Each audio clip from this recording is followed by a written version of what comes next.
ఉన్న బంగారాన్ని విడిపించి ఆ రోజు ఆన్లైన్ రేటుకే మేము కొంటాం. Sharma gold company. Welcome to Suman TV. నేను మీ సుమన్ టీవీ. నాకు ఈరోజు మనతో పాటు వేదిక ఆస్ట్రాలజర్ సురేష్ గారు ఉన్నారు. సో అక్టోబర్ మాసంలో కనుక మనం చూసుకుంటే మిథున రాశి వారికి ఏ విధంగా ఉండే అవకాశం ఉంటుంది అండ్ ఎలాంటి జాగ్రత్తలు పాటించాలి అనేది వారి మాటలో తెలుసుకుందాం. నమస్కారం సురేష్ గారు. నమస్కారం అండి. సార్, మిథున రాశి వారికి అక్టోబర్ అంటే స్పిరిచువల్ మాసం కిందకి చెప్పుకుంటూ ఉంటాం మనం. కరెక్ట్. ఏ విధంగా ఉండే అవకాశం ఉంటుంది? సో మీరు అన్నట్లు అక్టోబర్ మాసంలో 2వ తారీఖు మనకి గాంధీజీ జయంతితో స్టార్ట్ అవుతుంది. కానీ అదే రోజున మనకి ఆశ్వీజ మాసం కూడా స్టార్ట్ అవుతుంది. ఆశ్వీజ మాసం అనగానే మనకు ఫస్ట్ గుర్తొచ్చేది దేవీ నవరాత్రులు ఉంటాయి. ఆ తర్వాత వెంటనే మనకు ఒక 15-20 డేస్ గ్యాప్తో మనకి దీపావళికి సంబంధించిన మనకు అన్నీ సరిపోతుంది. అందులో వచ్చేప్పటికి ధన త్రయోదశి ఉంటుంది, నరక చతుర్దశి, తర్వాత దీపావళి, లక్ష్మీ పూజ, ఇవన్నీ ఉంటాయి. టోటల్గా మనకి అక్టోబర్ మంత్ లేదంటే ఆశ్వీజ మాసం అంతా ఆధ్యాత్మికంగా స్పిరిచువల్గా చాలా బాగుంటుందని చెప్పుకోవాలన్నమాట. మనం గినకిళ్ళకి చూసుకుంటే మిథున రాశి వాళ్ళకి ఎలా ఉందంటే, ఫస్ట్ మిథున రాశిలో ఏ నక్షత్రాలు ఉంటాయి అంటే వీళ్ళకి మృగశిర 2-3-4 పాదాలు, తర్వాత ఆరుద్ర 1-2-3-4 పాదాలు, పునర్వసు 1-2-3-4 పాదాలు మొత్తం మనకి మిథున రాశిలో ఉంటాయని చెప్పుకుంటామన్నమాట. పేరు బలం కనుక చూసుకుంటే మనం వీళ్ళకి కా, కీ, కు, ఖం, జ్ఞ, చ, కే, కో, హ ఈ అక్షరాలు లేదంటే మోరార్ల సీ సౌండ్తో ఉన్న పేర్లు అంతా కూడా మనకి మిథున రాశి కింద వస్తారని చెప్పుకోవాలన్నమాట. మనం మాసం ఎలా ఉంటుందని చెప్పుకునే ముందు మన గ్రహస్థితి కనుక చూసుకుంటే వాళ్ళకి తులారాశిలో సూర్యుడు 17వ తారీఖున ప్రవేశిస్తున్నాడు. తర్వాత బుధుడు వచ్చేటప్పటికి అదే తులారాశిలో 10వ తారీఖున, శుక్రుడు వచ్చేటప్పటికి వృశ్చిక రాశిలో 13వ తారీఖున, తర్వాత కుజుడు వచ్చేటప్పటికి 20వ తారీఖు అక్టోబర్న కటక రాశిలోకి ప్రవేశిస్తూ ఉన్నారనమాట. ఈ 4 గ్రహాల యొక్క సంచారం వల్ల మిథున రాశి వాళ్ళకి ఎలా ఉండబోతుందంటే సూక్ష్మ గోచారం అని చెప్పేసి ఒక చిన్న పద్ధతి ఉంది మనకి జ్యోతిష శాస్త్రంలో. ఆ పద్ధతి ప్రకారం కనుక చూసుకుంటే వీళ్ళకి ఫస్ట్ మానహాని అంటే అఘోరం జరిగే సంఘటనలు వీళ్ళకి జరుగుతాయి అని చెప్పుకోవాలి మనం. తర్వాత శత్రువుల వల్ల చాలా ఎక్కువ ఇబ్బందులు పడే అవకాశం ఎక్కువగా ఉంది. రావాల్సిన ధనం రాకుండా వస్తుంది అని అనుకొని ఎక్స్పెక్టేషన్స్ ఉన్నప్పుడు ధనం రాకుండా డిసప్పాయింట్కి గురయ్యే అవకాశం ఎక్కువగా ఉంది. పిల్లల వల్ల కనుక చూసుకుంటే ఒక్కటే బెనిఫిట్ చూపిస్తాను మనం చెప్పుకోవాలన్నమాట. ఈ ప్రకారంగా చూసుకుంటే అయితే 17th తర్వాత కనుక మనం చూసుకుంటే వీళ్ళకి సేమ్ అదే కంటిన్యూ అవుతూ ఉంటుంది. వీళ్ళకి మనసులో చాలా బాధలు పడే అవకాశం ఎక్కువగా ఉంది. డబ్బు పోతుంది, భార్య బిడ్డలతో గొడవలు అయ్యే అవకాశం ఎక్కువగా ఉంది. విపత్తు ఏదో ఒక విషయంలో అనవసరంగా ట్రబుల్స్ ఫేస్ చేసే అవకాశం ఎక్కువ ఉందని చెప్పుకోవాలి. ఈ సూక్ష్మ గోచారం ప్రకారం మిథున రాశి వారికి కనుక మనం చూసుకుంటే అంత అనుకూలంగా లేదు, కొంచెం ప్రతికూలంగా పరిస్థితులు అయితే ఉన్నాయనేది మనకు కనిపిస్తూ ఉంది. మన డీటెయిల్డ్ కనుక చూసుకుంటే మనకి సూర్యుడి యొక్క సంచారం కనుక మనకు చూసుకుంటే 5th హౌస్లో నుంచి 11th హౌస్ ఆస్పెక్ట్ ఉండటం వల్ల వీళ్ళకి మిక్స్డ్ రిజల్ట్ అనేది చూపిస్తుంది అనమాట. సూర్యుడు ఫస్ట్ వచ్చేటప్పటికి ఏ విధంగా పాజిటివ్గా ఉంటుంది, వీళ్ళకి ధనలాభం చూపిస్తుంది. రెండోది వీళ్ళ యొక్క కులాచారాన్ని చక్కగా పాటించి వాళ్ళ సాంప్రదాయపరమైన పండగలు చేయటం, తర్వాత ఇంట్లో మంచి శుభకార్యాలు చేయటం అవన్నీ చేస్తూ ఉంటారు. మంచి స్వీట్స్ తింటారు. ఉద్యోగ ప్రాప్తి, ఎవరైనా కనుక కొత్తగా జాబ్లో చేరాలనుకున్న న్యూ జాబ్స్ గురించి ట్రై చేస్తున్న ఈ టైం వాళ్ళకి చాలా ఫేవరబుల్గా ఉందని చెప్పుకోవాలి. అది కూడా 17th నుంచి తర్వాత మాత్రం, 17th ముందు కాదు. తర్వాత ధనలాభం చూపిస్తుంది, మంచి ఆరోగ్యం చూపిస్తుందని మనం చెప్పుకోవాలి. తర్వాత వీళ్ళకి కుజుడు వచ్చేటప్పటికి వీళ్ళకి ఓవరాల్గా చూసుకుంటే అంత అనుకూలమైన టైం అయితే లేదు. ఫస్ట్ 20 డేస్ ఏ విధంగా అనుకూలంగా ఉండదు అంటే వీళ్ళకి కత్తుల వల్ల కానీ గాయాలు వెళ్ళే అవకాశం ఎక్కువగా ఉంది. భార్యలతోటి బంధువులతోటి వైరం, తర్వాత యక్ష రాక్షస పీడలు అంటే శారీరకముగా వీళ్ళకి అయ్యో తెలవని విధంగా మానసిక బాధ, శారీరక బాధ ఉండి రాత్రులు నిద్ర పట్టకపోవటము, అర్ధరాత్రులు మేలుకు రావటం, చాలా ఇబ్బంది తమనపడే అవకాశం ఎక్కువగా కనిపిస్తూ ఉంది. ఇంట్లో కనుక వీళ్ళకి భార్యలతో గొడవ, బంధువులతో గొడవ, తర్వాత మిత్రులతో గొడవ, అందరితో గొడవ పడే అవకాశం చాలా ఎక్కువగా కనిపిస్తుంది. 8th హౌస్లో ఉండటం వల్ల దేశాంతరతంలో ఉండే అవకాశం ఎక్కువగా ఉంది. అంటే ఇంట్లో ఉన్న ఊళ్ళో ఉండకుండా ఊరు వదిలిపెట్టి దూరంగా వెళ్ళిపోయి అక్కడ కూడా వాళ్ళు ఇబ్బందులు పడే అవకాశం ఎక్కువగా ఉంది.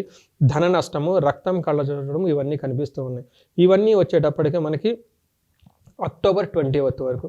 అయితే అక్టోబర్ 20th నుంచి కుజుడు మారటం వల్ల వీళ్ళకి ఎలా ఉంటుందంటే సేమ్ అదే పరిస్థితి ఎక్కువగా కంటిన్యూ అవుతూ ఉంటుంది. ఓవరాల్గా ఏ విధమైన మార్పు ఉండదు. కాకపోతే అతిగా కోపము, పుత్రులతో విరోధము, అశాంతి, సంతానం వలన పుత్రుల వల్ల మనస్తాపానికి గురయ్యే అవకాశం ఎక్కువగా ఉంది.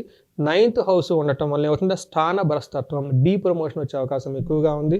ద్వేషము, ప్రయాణాలు లాంగ్ జర్నీలు చేస్తారు కానీ అందులో వాళ్ళకి ఉపయోగం ఏముండదు, అవమానాలు కలుగుతాయి. ఆర్థిక నష్టము, పరాభవం, బలహీనత, ఈ విషయాలు కుజుడు కనుక మనం చూసుకుంటే ఈ మంత్ అంతా వాళ్ళకి సరైన అనుకూలంగా లేకుండా ఇబ్బందులు పట్టే పరిస్థితులు అయితే కనిపిస్తూ ఉన్నాయని చెప్పుకోవాలి.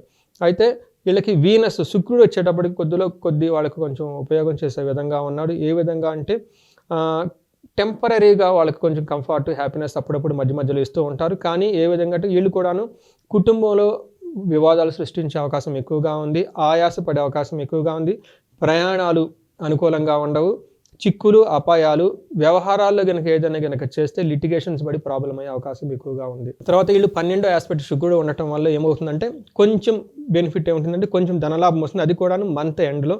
తర్వాత చిన్న చిన్న కంఫర్టబుల్గా ఉండే విషయాలు ఎక్కువగా కలుగుతూ ఉంటాయి. కానీ ఓవరాల్గా వ్యవసాయం పనులు చేసిన ఏదైనా గనక కార్యాలు కనుక చేపట్టిన అందులో విఘ్నాలు వచ్చి ఆటంకాలు వచ్చి ఆగిపోయే అవకాశం ఎక్కువగా ఉంది. చోర భయం ప్లస్ ఆయుధపేడ చూసుకుంటే మనకి ఒక రకంగా మిథున రాశి వాళ్ళు కొంచెం టఫ్ అయిన సిచ్యువేషన్లో ఉన్నారు ఈ మాత్రం మనం చెప్పుకోవాలి. మనం అంగగోచారం అని చెప్పేసి ఇంకొక కాన్సెప్ట్ ఉంది జ్యోతిష శాస్త్రంలో. ఇందులో ఏంటంటే నక్షత్రం వైజ్ మనం వాళ్ళ ప్రిడిక్షన్ చూడొచ్చు అనమాట. ఇందులో మృగశిర నక్షత్రం వాళ్ళకి చూస్తే 5 పాయింట్స్లో 3 పాయింట్స్ అనుకూలంగా లేదు, 2 పాయింట్స్ మాత్రం చాలా ఫేవరబుల్గా ఉన్నాయి. ఫస్ట్ వీళ్ళకి అనుకూలమైన పరిస్థితులు అంటే మంత్ ఎండ్లో ఎన్ని కష్టాలు పడినా చివరికి వాళ్ళకి విజయం సాధించుకుంటారు, ధన ప్రాప్తి కూడా వస్తుంది. ఏ విషయంలో జాగ్రత్తగా ఉండాలి, హెల్త్ విషయంలో జాగ్రత్తగా ఉండాలి. తర్వాత డిస్ప్యూట్స్ వచ్చి గొడవలు పడే అవకాశం ఎక్కువగా ఉంది. బంధనం అంటే ఏదో ఒక సిచ్యువేషన్లో ఉండి ముందుకు వెళ్ళాలి ఎలా ఆలోచించుకోవాలని ఒక సందిగ్ధత ఉండేసి స్టాగ్నెంటెడ్ పొజిషన్లో ఉంటారు. వీళ్ళు కనుక ఆ టైంలో పెద్దవాళ్ళ యొక్క సజెషన్స్ తీసుకొని వాళ్ళ యొక్క సూచన కనుక ఫాలో అయితే చాలా ముందుకు వెళ్తారు. అదే ఆరుద్ర నక్షత్రం కూడా సేమ్, వీళ్ళకి కూడాను జయం ఉంటుంది, ధనప్రాప్తి ఉంటుంది మంత్ ఎండ్ కల్లా. కానీ మధ్యలో వీళ్ళకి కలహం ఉంటుంది, రోగం ఉంటుంది, అతిగా భయపడే సిచ్యువేషన్ ఉంటుంది. ఎక్కడ అంటే లైఫ్ అంతా ఎక్కడో ఆగిపోయినట్టు, జీవనం బంధించబడినట్టు ఒక సిచ్యువేషన్స్ కూడా వచ్చే అవకాశం ఎక్కువగా ఉంటుంది. మనం పునర్వసు నక్షత్రం వాళ్ళు మిథున రాశి కనుక చూసుకుంటే వీళ్ళకి 5 పాయింట్లో 1 పాయింటే బాగుంది, మిగతా 4 పాయింట్లు బాగలేవు. వీళ్ళకి కలహం ఉంటుంది, బంధనం ఉంటుంది, భయం ఉంటుంది, తర్వాత ఆరోగ్య విషయం కూడా అంత అనుకూలంగా ఉండదు. కానీ పునర్వసు నక్షత్రం వాళ్ళకి జయం కలిగే అవకాశం మాత్రం ఉంది.